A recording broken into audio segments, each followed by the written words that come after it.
مساء الخير أحبائي وأعزائي مع قناتكم قناة الملكة والأمير. الفيديو السابق اتكلمت عن أبونا زكريا القمص، وبعض إخواتي المسيحيين زعلوا اتضايقوا مني إن أنا اتكلمت عنه وقلت إنه ما يصحش يقول هذا الكلام. كل واحد وليه وجهة نظره، لكن أنا شايف إن إحنا لازم نعيش إخوات مع بعضينا. وبالرغم من كل ذلك أنا لم أدين أبونا الموقر المحترم أبونا زكريا، ولكن الاختلاف في وجهات النظر مش معنى كده إن أنا مش بحبه، بالعكس أنا بحبه وأحب أسمعه. لكن أنا بقول إن السيد المسيح لما جه بشر ما أدانش حد وما نقدش حد، وكل واحد وليه أسلوبه. وبالرغم من ذلك إلا أن هناك تعديات وسفالة من أشخاص وشخصيات سيدة غير مسيحية تقوم بالتعدي على فتيات مسيحيات في المترو بسبب ملابسهم الحشمة. نعم، جبريل يطالب بقصاص ضد السيدة المعتدية على فتيات مسيحيات في المترو بسبب ملابسهم. الموضوع في مداخلة تليفونية مع المستشار نجيب جبرائيل رئيس منظمة الاتحاد المصري لحقوق الإنسان، حيث انتشر فيديو على مواقع التواصل الاجتماعي، وهذا الفيديو في المترو، حيث ظهر في الفيديو سيدة غير مسيحية تعتدي بالضرب على فتيات مسيحيات اعتراضا منها على الملابس التي يرتدونها، وشتمت الفتيات بأبشع الألفاظ، مع أن الملابس التي كانوا يرتدونها فتيات تلبس ملابس عادية وتيشيرتات بنصف كم. وقامت بنشر الفيديو طالبة في سياحة وفنادق وتدعى مارينا وميرنا وإيناس، حيث أضاف جبرائيل أن هذا الفيديو يشير إلى 3 حقائق. الحقيقة الأولى أن تلك أصبحت ظاهرة، خاصة بعد واقعة فتيات كلية الآداب في جامعة طنطا، حيث اعترضوا على فستان الفتاة، وكذلك الواقعة الثانية في بعض الأماكن العامة. ثم تأتي القامة الكبرى، وهو اعتداء سيدة على فتيات مسيحيات في المترو. وأشار جبرائيل أن الفتيات كانوا منهم مسيحيين ومسلمات. فيتساءل جبرائيل: وهل ظهرت مرة أخرى جماعة الأمر بالمعروف والنهي عن المنكر؟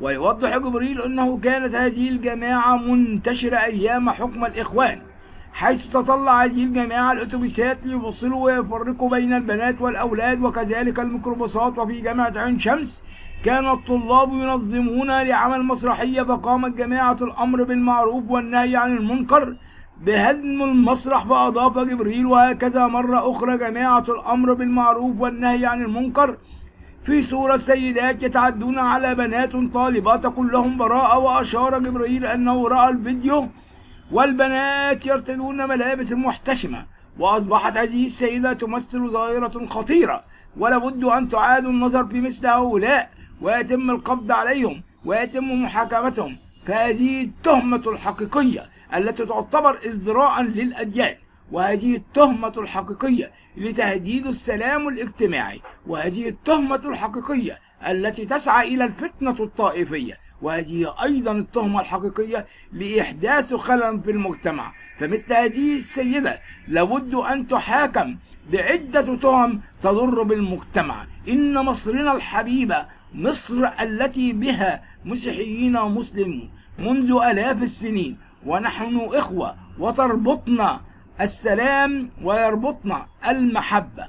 إننا دخلنا في حروب كثيرة، وسال دم المسيحيين ودم المسلمين، ودمنا جميعا أصبح في دم واحد. لنا أب واحد أبونا آدم، وأم واحدة أمنا حواء. هناك كثير من تختلف. انظر إلى يدك، أصابعك جميعها مختلفة، ليس هناك صابع مثل الآخر. كل شخص وله آراؤه، كل شخص وله نظرته، كل شخص وله إيمانه، كل شخص وله معتقداته، كل شخص وله الحق أن يعجب بمقالاتي أو فيديوهاته، وكل شخص له الحق أن يقوم بإهانتي وشتيمتي، وكل شخص له الحق أن يقوم بالإعجاب بفيديو. أنا لم أتهم أحد. كل ما تريد أن تفعلونه افعلونه.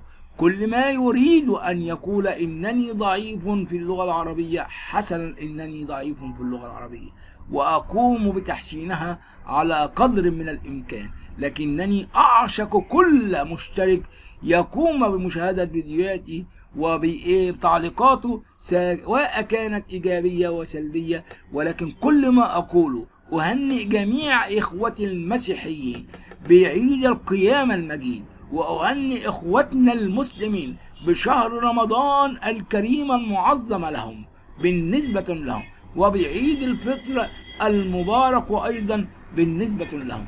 كلنا أخوة، كلنا أخوة، كلنا أخوة. تحيا مصر، تحيا مصر، تحيا مصر. بصلوات وبركة البابا تودروس البابا المعظم الأنبا تودروس بابا بطريرك الكرازة المرقسية.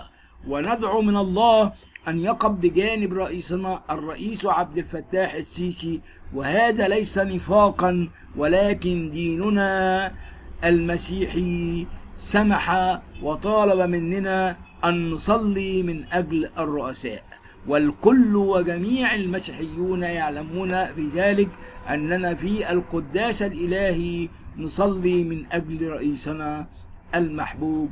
شكرا لكم أحبائي وأعزائي، ومنتظر تعليقاتكم ولايكاتكم، ولكم الحق أن تقولوا بحقي ما تشاءوا وما تريدوا. أنتم تقولوا ما تقولونه، لكن في الآخر أنا بحبكم. شكرا، وسلام الرب يكون معكم، آمين.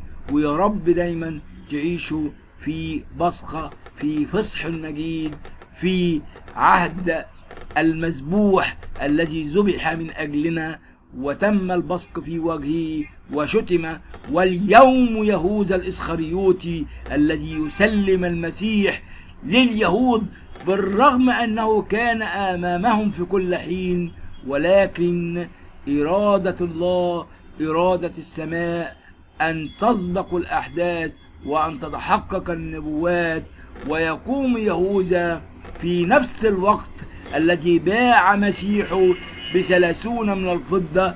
تقوم المرأة الزانية وهي تغسل دموعها وتغسل وجهها وترمي بأجمل وأغلى عطر على مستوى العالم، وهو بقيمة عام أغلى الأثمان بفلوس يعني كتيرة جدا جدا جدا، وبتحطها تحت قدمي المسيح. نحن يا ربي نقدم لك المحبة ونسجد لك ونقول احنا يا ربي منتظرين يا مخلصنا. أصلنا أشعنا يا ربي، خلصنا من الخطية التي نعيش فيها، خلصنا من المرار والغلاء والوباء، وانقذنا واجعلنا في ملكوتك، واجعلنا سارقي الملكوت كما سرق اللص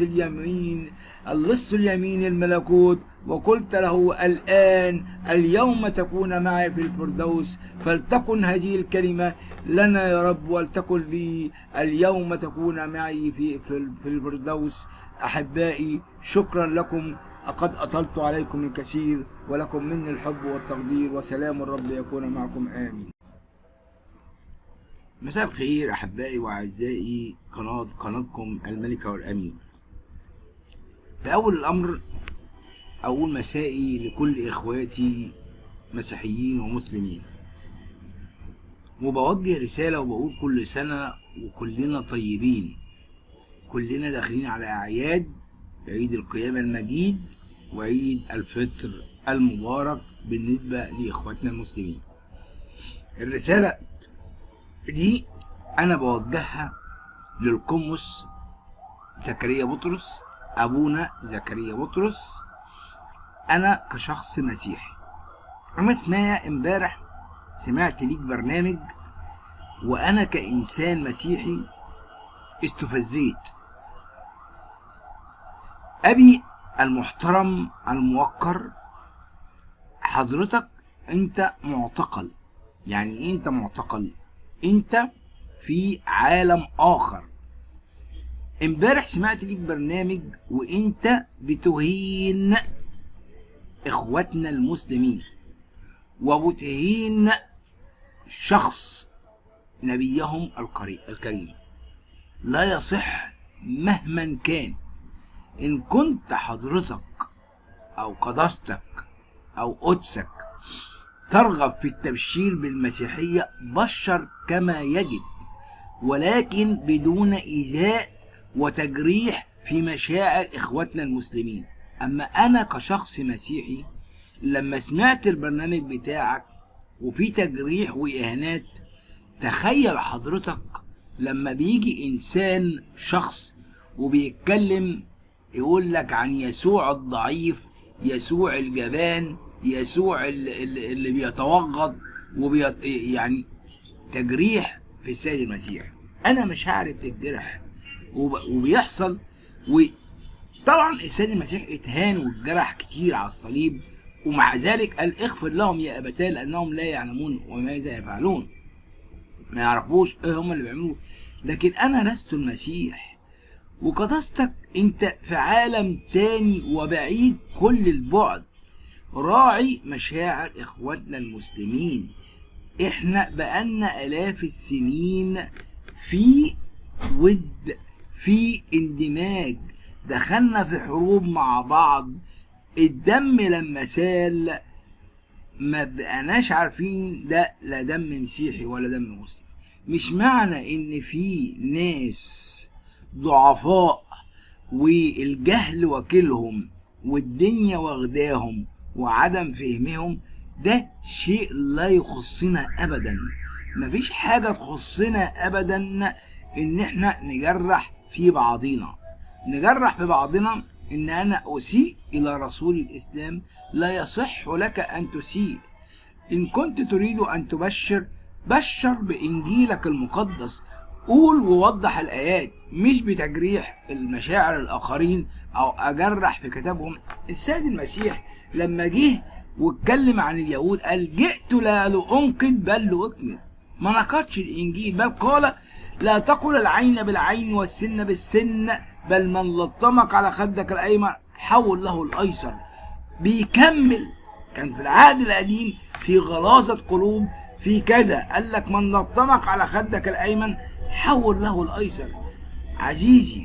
عزيزي قداسة يعني قدسك الشخصية المحترمة، لا يجب ان تهين اخواتنا، لا يجب ان تجرح مشاعرهم، لا يجب ان تصفق ان كان هناك شخص عابر وتحول من دين مختلف الى دين المسيحية. لا يجب ان نصفق. السيد المسيح وتلاميذه كانوا يبشرون بالكلمة. بطرس وبولس لما اتضربوا على وشوشهم واتحبسوا، فيعني السيد المسيح نفسه لما اتضرب قال له لماذا لطمتني؟ ما اهنهوش، قال له ليه تضربني؟ ايه اللي انا عملته غلط؟ ارجوك. المسيحية ابدا لا داعي ولا تطلب ان تؤذي مشاعر الاخرين. المسيحية لا تطلب ابدا ان المسيح ان احد او شخص اخر يدافع عنه ابدا واطلاقا. كل دين وليه دنيته. اليهوديين ما زالوا لا يعترفوا بان السيد المسيح هو الاله او رب المجد، وكذلك الاسلام، وكذلك المسيحية لا تؤمن برسول الاسلام وتؤمن باليهودية. ليس من حق احد ان يحجر على احد. كل واحد وليه دينه. مش معنى كده ان احنا لا نؤمن بكتاب الاسلام ان احنا نجرح في مشاعرهم او نهنهم اطلاقا. دول اخواتنا. ولا تنسى قدسك ان احنا لينا اب واحد وام واحدة، يعني اخوات. لينا اب اسمه ادم وام اسمها حواء، وكلنا هنفضل اخوات الى مدى الدهر. الله هو العالم، الله هو اللي سامح ان يكون في جميع الاديان مختلفة. ما هوش الدين المسيحي ولا الدين الاسلامي ولا الدين اليهودي، هو الدين اللي سائد، لا، في أديان أخرى. ما زالت هناك أشخاص أو بلاد تعبد البقر وتعبد النجوم وتعبد الشمس وتعبد يعني خيالات. لابد وعليك أن تبشر بدينك بسلام وبعفاف وبروح وبقداسة. لا طب قدسك دلوقتي، ما انت يعني ليه ما بتتكلمش على الهندوز ولا الناس اللي بتعبد الشمس ولا الناس اللي بتعبد القمر؟ ليه مركز على اخواتنا المسلمين؟ لا يجب عليك يا قدسك، لا يجب عليك قداستك انك تهين وتجرح في اخواتنا المسلمين ابدا. بكرر مرة واثنين وثلاثة، قدسك معتقل، نعم معتقل، انت قافل على نفسك، معتقل جوه نفسك، وانت لا تعلم ان كلامك ده ممكن يعمل فتنة طائفية في مصر العزيزة. ولولا وجود الرئيس عبد الفتاح السيسي، الشخص الرئيس الحكيم الذي يدرك كل شيء، لكانت مصر مذبحة بسبب كلامك وإساءتك لإخواتنا المسلمين وإساءتك لرسول الإسلام. لأ وألف لأ، كلنا كمسيحيين وكأقباط مصر بنقول لك لأ، ما ينفعش إنك تهين. مش عشان الإعلام مديك حرية كاملة إنك تقعد تسقف وإنك تجرح وإنك تهين أبدا. أرجوك راعي عدم إيذاء مشاعر إخواتنا المسلمين، وهم في شهر صوم، شهر بيتعبدوا لله. أرجوك، وإحنا كمان عندنا أصوام مقدسة وداخلين على أعياد وداخلين على يعني مناسبات أسبوع الآلام. ما تجرحش بحد، عشان كفاية اللي حصل من شخص مجهول أو شبه مجنون طعن أب كاهن في رقبته، مش بتاعتك. الله هو الديان العادل. أحبائي وأعزائي، أشكركم لاستماعكم الفيديو ومنتظر تعليقاتكم ولايكاتكم الجميلة. وأريد وأرغب في الأشخاص اللي ما بيؤمنوش. طيب السيد المسيح لما قال سؤال اغفر لهم يا أبتاه لأنهم لا يعلمون ماذا يفعلون، طب إيه هو السيد المسيح هو الإله بيطلب من إله تاني ازاي؟ أنا ده سؤالي أنا كمسيحي، لكن منتظر تعليقاتكم وتقولوا لي هو بيقول اغفر لهم يا أبتاه لأنهم لا يعلمون ماذا يفعلون، بيطلب من ربنا وقال إلهي لا لماذا تركتني؟ طب بيطلب من إلهه وهو إله. أنا منتظر تعليقاتكم وهجاوبكم في المرات القادمة، ومنتظر منكم أحلى كلام بدون إساءة بدون إهانة بدون ما احنا نجرح بعض. شكرا لكم أحبائي وأعزائي، ومنتظر تعليقاتكم ولايكاتكم، وأرجو الاشتراك في القناة، قناة الملكة